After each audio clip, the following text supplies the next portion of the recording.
சிஎம்னா ஒரு கெத்து வேணாமாப்பா. என்ன சின்ன பிள்ளைங்களை மிரட்டிக்கிட்டு இருக்க? நீ யூனிஃபார்ம்ல இருக்க, இல்லன்னா வாயில நல்லா வந்திருக்கும்.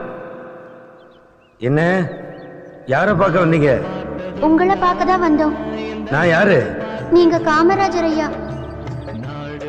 என்ன விஷயமா வந்தீங்க? எங்க அண்ணனுக்கு டைப்பிங் பரீட்சை சம்பளம் கட்டணும். இன்னைக்கு கட்டலன்னா எழுத முடியாது. ஓ, உதவி வேணுமா? உங்க அப்பா உங்களை அனுப்புனாரா? எங்களுக்கு அப்பா இல்ல. ஓஹோ, அம்மா என்ன பண்றாங்க? எங்க அம்மா அப்பளம் தேய்ச்சி வீடு வீடா விக்கிறாங்க. இருங்க, இத வந்துட்டேன். அம்மா கையில கொடுத்து ஃபீஸ் கட்ட சொல்லுங்க. அம்மா பேச்ச கேட்கணும், நல்லா படிக்கணும்.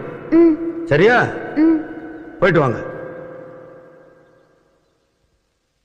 குழந்தைங்க, அதுவும் ஏழை குழந்தைங்க பொய் சொல்லாதுங்க. என்ன